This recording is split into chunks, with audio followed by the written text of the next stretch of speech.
Hello everyone, कैसे हैं आप सभी लोग। आप सभी का स्वागत है आज के इस बहुत इंपॉर्टेंट सेशन में। तो बच्चे, आज के सेशन में हम आईयूसीएल के बारे में थोड़ा सा चर्चा करेंगे। आप सभी को मालूम है कि आईयूसीएल ने रिसेंटली अपनी कुछ वैकेंसीज रिलीज की हैं मैकेनिकल इंजीनियर्स के लिए। और अगर आप लोगों ने पूरा नोटिफिकेशन डिटेल में नहीं देखा है या फिर इस वैकेंसी के बारे में, इस अपॉर्चुनिटी के बारे में अगर अभी तक आपको नहीं मालूम है, तो जल्दी से जाइए make it easy mechanical online platform पे। यहाँ पे बच्चे आपका पूरा जो नोटिफिकेशन है वो डिटेल में जो है आपको समझाया गया है, बताया गया है। तो एक बार जरूर से इसे देख लेना, ठीक है। अब ये जो बच्चे आपका नोटिफिकेशन है, इस बार बच्चों को इसमें ये कंफ्यूजन है कि सिलेबस जो है आपका किस तरीके से रहेगा नॉन टेक का, क्योंकि इससे पहले जो एग्जाम हुआ था वहां पे नॉन टेक का सिलेबस थोड़ा सा अलग है। तो आज का जो सेशन है इसमें हम यही डिस्कस करने वाला है कि अगर आप इस पोस्ट के लिए एलिजिबल हैं, अगर आप चाहते हैं कि आईसीएल में एक जो पोस्ट है वो आपको कंफर्म करवानी है अपनी, तो उसके लिए आपको प्रिपरेशन करनी होगी। और प्रिपरेशन करने के लिए आपका जो सबसे इंपॉर्टेंट पहला जो कदम होना चाहिए वो है आपका सिलेबस अंडरस्टैंडिंग, है ना। तो सिलेबस में बच्चे अगर हम देखें तो सिलेक्शन प्रोसेस जो यहाँ पे ऑफिशियल नोटिफिकेशन में लिखी गई है वो कुछ इस तरीके से है। यहाँ पे सिलेक्शन प्रोसेस जो है sell comprised of following component. कौन कौन से कंपोनेंट है? पहला आपका सीबीटी है, उसके बाद में आपका जीडी ग्रुप डिस्कशन है, ठीक है, और उसके बाद में जो है आपका पीआई यानी कि पर्सनल इंटरव्यू है, ठीक है। अब ये दो स्टेप आपके तभी होंगे जब आप स्टेप 1 क्लियर करेंगे, यानी कि अपना कंप्यूटर बेस्ड टेस्ट क्लियर करेंगे। जो सीबीटी है बच्चे, सीबीटी का जो सिलेबस इन्होंने दिया हुआ है वो कुछ इस तरीके से है। 100 मार्क्स के जो है ऑब्जेक्टिव मल्टीपल टाइप क्वेश्चन होंगे, और इनमें जो 100 मार्क्स है उसमें अगर वेटेज हम लोग देखें तो जो 50% का वेटेज है वो है आपका डोमेन नॉलेज का, यानी कि जिस भी स्ट्रीम से आप लोगों को यहाँ पे जिस पोस्ट के लिए अप्लाई करेंगे, जिस ट्रेड से जो है अगर जो आप जिसकी योग्यता रखते हैं ना, जैसे कि मैकेनिकल है तो मैकेनिकल जो आपके सब्जेक्ट होंगे वहीं से जो है आपका 50 नंबर का जो क्वेश्चन है वो पूछा जाएगा। उसके बाद में जो बाकी 50% है वो सारे के सारे ट्रेड के लिए आपका सिमिलर रहेगा। और वो बच्चे आपका सिमिलर कैसे रहेगा, उसमें आपका जनरल एप्टीट्यूड पूछा जाएगा। जनरल एप्टीट्यूड को फर्दर अगर ब्रेक डाउन करें किस तरीके से आपको तैयार करना है, तो सबसे पहले आपको क्वांट यानी कि मैथमेटिक्स आपको तैयार करना है 20 मार्क्स के लिए। उसके बाद में आपको रीजनिंग अपना प्रिपेयर करना है 15 मार्क्स के लिए, और उसके बाद में आपका verbal ability of English language है जो कि आपको 15 मार्क्स के लिए प्रिपेयर करना है। अब ज्यादातर बच्चे जब कोई भी एग्जाम की प्रिपरेशन करते हैं तो हम लोग जो है प्रीवियस ईयर क्वेश्चन की तरफ जाते हैं। अगर 2024 का क्वेश्चन पेपर आप लोग उठा करके देखेंगे तो आईसीएल का, तो कुछ इस तरीके से जो है नॉन टेक्निकल आपका पूछा गया था, है ना। पिछले साल जो है आपका मैथ्स के क्वेश्चन थे, रीजनिंग का नहीं था, मैथ्स के क्वेश्चन थे, जिसमें कि 15 क्वेश्चन जो है आपके मैथ्स के आए थे। 75 मार्क्स जो है आपका उसमें मैकेनिकल इंजीनियरिंग से क्वेश्चन पूछे गए थे, ठीक है। जीके जो है आपका 10 नंबर का पूछा गया था, इंग्लिश जो है आपका बिल्कुल नहीं था, ठीक है। अब यहाँ पे चूंकि सिलेबस आपका चेंज हुआ है तो सारे के सारे बच्चों के लिए जो है आपका ये एक नई बात है ना। ऐसा नहीं है कि सिर्फ एक ही इंसान के लिए जो है सिलेबस चेंज हुआ हो और किसी ने जो है पहले से ही इसकी पूरी की पूरी तैयारी करके रखी हो, ऐसा नहीं है। अब यहाँ पे बच्चे आपका एक तो अभी ये समझिए कि सारे बच्चे जो आईसीएल के लिए प्रिपेयर करना चाहते हैं, जो एलिजिबल है, तो आप लोग सेम ग्राउंड पे है ना, क्योंकि यहाँ पे जीके है नहीं। अधिकतर जो बच्चा पीछे रह जाता है वो जीके में पीछे रहता है, क्योंकि रीजनल और मैथमेटिक्स तो हम मान करके चलते हैं कि मैकेनिकल इंजीनियरिंग अगर आप पढ़ रहे हैं तो ये दोनों जो है आपकी जो चीजें हैं अगर आप थोड़ा सा प्रैक्टिस करें तो उसमें एक बहुत अच्छा स्कोर आप लोग कर सकते हैं, है ना। जो कि आप आरआरबी के लिए तैयारी करते हैं, आप लोग एसएससी के लिए प्रिपरेशन करते हैं, तो वहां तो ये दोनों सब्जेक्ट आपको पढ़ने ही पढ़ने पड़ते हैं। बस आपके प्रैक्टिस पर डिपेंड करता है आप कितनी प्रैक्टिस कर रहे हैं, कितना समय जो है इन दो सब्जेक्ट को देते हैं। यहाँ पे जो आपका एक कह सकते हैं कि प्लस पॉइंट होने वाला है वो है बच्चे आपका इंग्लिश, है ना, क्योंकि इंग्लिश को इस बार ऐड किया गया है।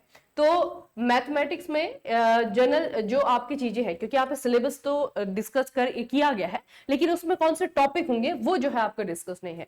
तो मैं आपको कहूंगी कि क्वांटिटेटिव एप्टीट्यूड के लिए और लॉजिकल रीजनिंग के लिए वही जो है टॉपिक आपको प्रिपेयर करना है जो बाकी पीएसयू के लिए आप लोग करते हैं।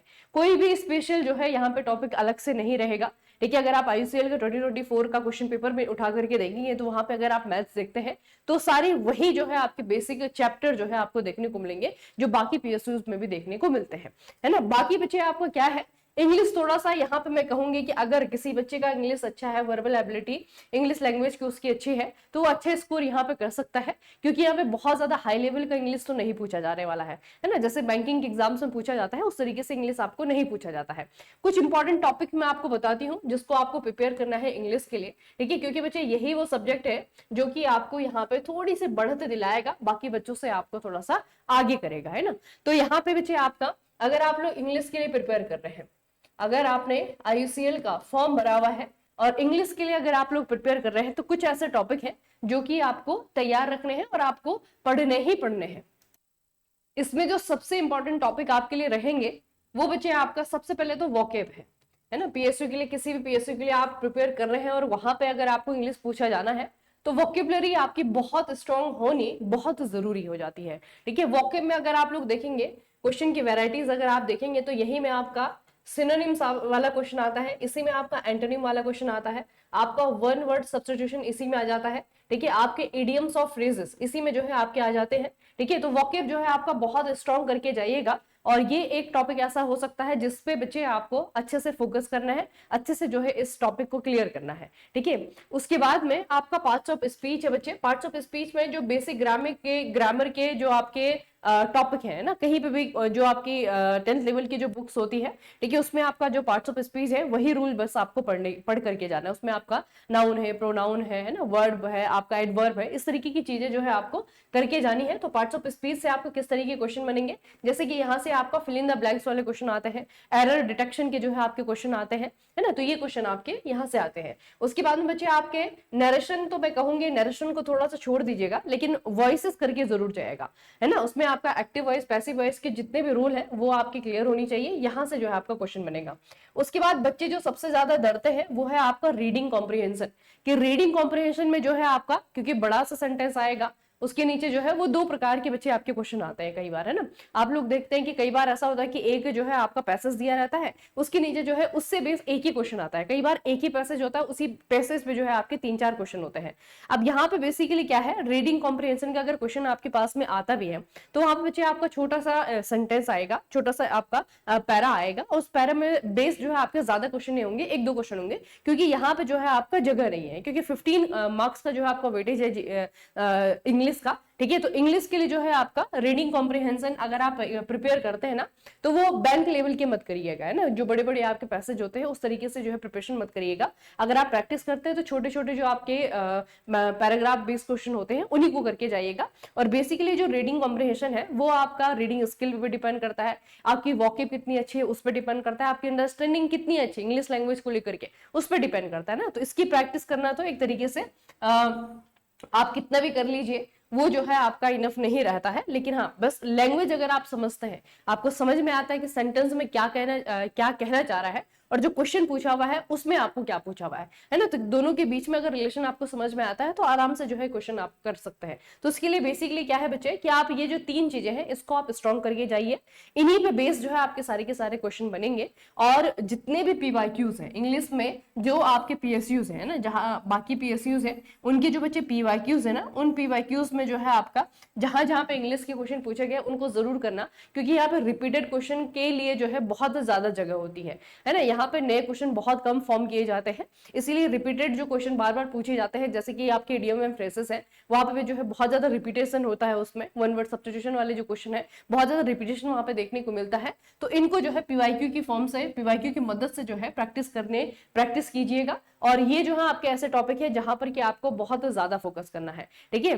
तो यहाँ पे बच्चे इस बार का IUCL का जो सिलेबस है उसमें चेंजेस देखने को मिले हैं, और चेंजेस में आपका यही कि जीके तो है नहीं, ठीक है। तो एक जो वास्ट सिलेबस का आपके दिमाग में सबसे पहले वो आता है कि नॉन टेक पढ़ना है, तो नॉन टेक का सिलेबस बहुत ज्यादा वास्ट होगा, है ना, तो वो चीज जो है यहाँ से आपकी हटा दी गई है। आपको रीजनिंग करना है, आपको जो है मैथ्स करना है, और उसके बाद में जो है आपको इंग्लिश में थोड़ा सा लीड अपनी पकड़ अच्छी करनी है, ताकि आप बाकी बच्चों से आगे जा पाए और अपनी एक जो पोजीशन है, एक जो सीट है उसे आप सिक्योर कर पाए, ठीक है। उसके अलावा बच्चे अगर आप गाइडेंस के साथ में पढ़ना चाहते हैं और आपको लगता है कि ये वाले जो सब्जेक्ट हैं वो हमसे नहीं हो पाएंगे, या फिर अपना जो टेक्निकल सब्जेक्ट है वो हमसे नहीं हो पाएगा, ठीक है, तो इसकी कंप्लीट और एक ओरिएंटेशन में अगर आप प्रिपरेशन करना चाहते हैं तो बच्चे एक एग्जाम ओरिएंटेड प्रिपरेशन के लिए आप हमसे जुड़ सकते हैं। मेक इट इजी मैकेनिकल आप सभी को पता है मोबाइल एप्लीकेशन है, वहां पे जाइए। कंप्लीट कोर्स जो है आपको टेक्निकल प्लस नॉन टेक्निकल मिलेगा। नॉन टेक्निकल में बच्चे आपको ये तीनों चीजें मिलेंगी। आपको क्वांट मिल रहा है, आपका रीजनिंग मिल रहा है, आपके साथ में जो है जो इंग्लिश लैंग्वेज है ना, वो आपको मिल रही है। तो एक कंप्लीट पैकेज जो है आपको मिल रहा है आईयूसीएल के लिए। आप लोग जाइए और जब भी आप परचेस करते हैं तो परचेस करने से पहले कूपन कोड का इस्तेमाल जरूर कीजिएगा। MIE जो है आपका कूपन कोड है, बिना इसके आपको परचेसिंग नहीं कंप्लीट करनी है। ठीक है, तो ये बच्चे आपका क्या है, कंप्लीट कोर्स आपको मिलेगा मेक इट इजी मैकेनिकल पे आप लोग जाइएगा। ठीक है, उसके अलावा अगर अभी भी आपको इस सिलेबस को लेकर के कोई भी प्रॉब्लम होती है, कोई डाउट आपके मन में रहता है, या फिर बहुत सारे बच्चे इसी चीज को लेकर के डाउट में थे, क्योंकि 2024 का जो आपका सिलेबस है, 2024 का जो एग्जाम बच्चों ने दिया है वो बिल्कुल आपका डिफरेंट तरीके का था। वहां पे जो आपका पैटर्न है, वहां पे जो आपका मार्क्स का डिस्ट्रीब्यूशन है वो बिल्कुल अलग है ना। इस बार जो है आपका थोड़ा सा चेंजेस किए गए हैं। और ये बात बच्चे याद रखिएगा, आईयूसीएल ने अगर लिखा है ना तो वो जीके नहीं देगा, है ना। वो जितना मेंशन किया हुआ है सिलेबस में वही चीज जो है आपको पूछी जाएगी। अगर क्वांट लिखा है तो क्वांट के ही क्वेश्चन होंगे, रीजनिंग लिखा है तो रीजनिंग के ही क्वेश्चन होंगे, इंग्लिश लिखा है तो इंग्लिश के ही क्वेश्चन होंगे। तो इन्हीं तीनों सब्जेक्ट को प्रिपेयर करिएगा आईयूसीएल में एक सीट अपने लिए कंफर्म करने के लिए। और हमारी गाइडेंस में अगर आप लोग प्रिपेयर करना चाह रहे हैं तो आपके लिए जो है ऑप्शन भी बहुत अच्छा जो है आपके लिए तैयार है। ठीक है, आप लोग जाइएगा मेक इट इजी मैकेनिकल पे। कोई डाउट होता है तो कॉल करके पहले पूछ सकते हैं, उसके बाद में जो है कंफर्मेशन के बाद में ही आप लोग अपनी परचेस कंप्लीट कीजिएगा। ठीक है, चलिए फिर आज के सेशन को यहीं पे कंप्लीट करते हैं। आप लोगों में से बहुत सारे बच्चों की क्वारीज थे, आई होप कि मैंने आपके डाउट सॉल्व कर पाए होंगे। और अगर फिर भी कोई डाउट आपके मन में रह जाता है नॉन टेक्निकल को लेकर के, ठीक है, बहुत सारे बच्चों को यही लग रहा था कि जीके पढ़ना होगा, जीके में क्या करना होगा, जीके तो बहुत वास्ट होता है, 15 मार्क्स का आएगा, 25 मार्क्स का आएगा, 30 मार्क्स का आएगा, है ना। तो बच्चे जीके यहाँ पर नहीं है, अगर सिलेबस में नहीं है तो ये जो है आपको एग्जाम में नहीं देखने को मिलेगा। ठीक है, चलिए फिर मिलते हैं किसी और इन्फॉर्मेटिव सेशन में। तब तक के लिए पढ़ते रहिए, बढ़ते रहिए, अपना खूब सारा ख्याल रखिएगा। आप सभी का बहुत बहुत धन्यवाद।